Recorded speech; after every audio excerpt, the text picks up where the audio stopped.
Captain Sarah Mitchell stood on the bridge of the USS Defiant, her eyes fixed on the massive alien mothership looming before them. The ship's sleek obsidian surface seemed to absorb all light, creating an ominous void against the star-studded backdrop of space.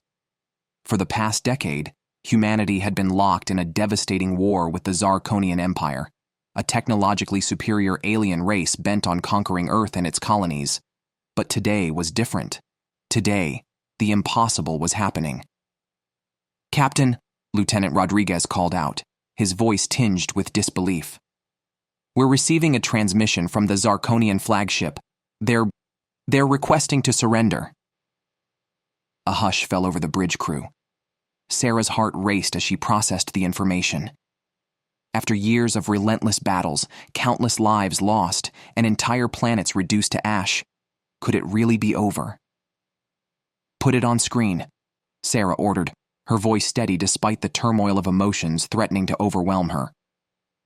The main view screen flickered to life, revealing the alien visage of Supreme Commander Xar'loth. The Zar'konians' iridescent scales shimmered under the harsh lighting of their ship, 4 black eyes blinking in rapid succession. "Greetings, Captain Mitchell," Xar'loth's translator conveyed, the alien's mandibles clicking softly. "I come before you today to offer the unconditional surrender of the Zar'konian Empire to the United Earth Alliance." Sarah's mind reeled. This had to be a trap, a ruse to lower humanity's defenses. "Supreme Commander," she replied cautiously, "forgive me if I find this difficult to believe. Why now, after all this time?" Xar'loth's posture seemed to slump, a gesture Sarah had never seen from the usually stoic aliens. "Because, Captain, we have no choice. Our homeworld, Zar'kon Prime, is dying. The very technology that granted us supremacy over the galaxy has turned against us. We need your help." As Xar'loth explained their dire situation, Sarah listened with growing amazement.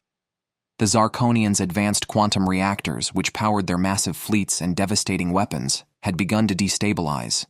The resulting temporal anomalies were tearing their homeworld apart, threatening to create a black hole that could consume their entire star system. "We have tried everything within our power to reverse the process," Xar'loth continued, "but our efforts have only accelerated the decay.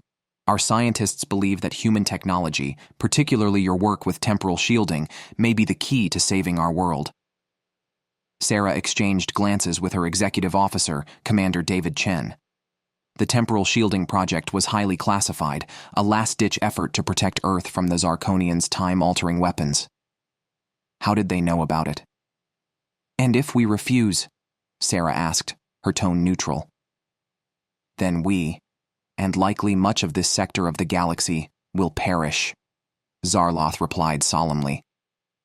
"We offer not just our surrender, but all of our technological knowledge, our resources, everything we have.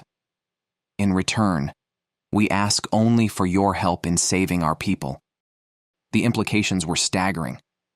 With access to Zar'konian technology, humanity could leap forward centuries in development. But could they trust their longtime enemies? "I'll need to consult with Earth Command," Sarah said. "Stand by."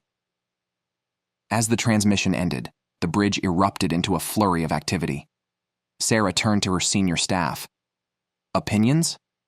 Commander Chen spoke first. "It could be a trap, but if they're telling the truth, this could end the war and give us unprecedented access to advanced alien tech." Lieutenant Rodriguez nodded in agreement. "Our long-range scans have detected unusual energy fluctuations in the Zar'konian home system. It could corroborate their story." Dr. Emily Wong, the ship's chief science officer, chimed in. "If their quantum reactors are indeed destabilizing, the danger is real. A resulting black hole could pose a threat far beyond their system." Sarah absorbed their input, her mind racing through possible scenarios. Finally, she made her decision. "Contact Earth Command. We're going to need a lot more ships out here, and I want a full scientific delegation. If we're going to do this, we're going to do it right." 3 months later, Sarah found herself standing on the surface of Zar'kon Prime, breathing alien air and watching as teams of human and Zar'konian scientists worked side by side to stabilize the planet's core. The sky above was a swirling maelstrom of temporal distortions, beautiful and terrifying in equal measure. Beside her stood Xar'loth, the once fearsome alien commander now looking worn and vulnerable. "Your people worked tirelessly," Xar'loth observed. "We are grateful." Sarah nodded, still finding it surreal to be conversing peacefully with a being she had once considered her mortal enemy. "We understand the stakes. If your world falls, others could follow. Besides, I think our scientists are like kids in a candy store with all this new technology to study." Xar'loth's translator took a moment to process the idiom before the alien gave a gesture that Sarah had learned was their equivalent of a smile. "Your species continues to surprise us, Captain Mitchell. We thought humans weak, divided. We now see we were wrong." A comfortable silence fell between them as they watched the work continue. In the distance, a massive temporal stabilizer, a fusion of human and Zar'konian technology, hummed to life, its energy field visibly calming the chaotic sky. "May I ask you something, Xar'loth?" Sarah said after a while. "Of course. Why did you really surrender? I mean, I understand the threat to your homeworld, but surely there were other options, other races you could have turned to for help." Xar'loth was quiet for a long moment, its four eyes blinking in that peculiar rhythm. "You are perceptive, Captain.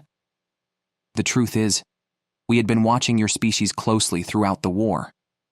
We saw how you fought, not just with weapons, but with innovation, adaptability, and an indomitable spirit. Even when we destroyed your colonies, bombarded your cities, you never gave up. You united in the face of adversity in a way we had never seen before." The alien turned to face Sarah fully. "We realized that even if we somehow survived this crisis on our own, the human race would eventually overcome us. You were evolving, growing stronger with each defeat. We were stagnant, set in our ways. This crisis, it gave us an opportunity to end the conflict on our terms, to ensure the survival of our species." Sarah absorbed this information, a mix of pride and sadness washing over her. So much destruction, so many lives lost, all because of a cultural misunderstanding and fear of the unknown. "And now?" she asked. "What does the future hold for our peoples?" Xar'loth gestured towards the teams working in the distance.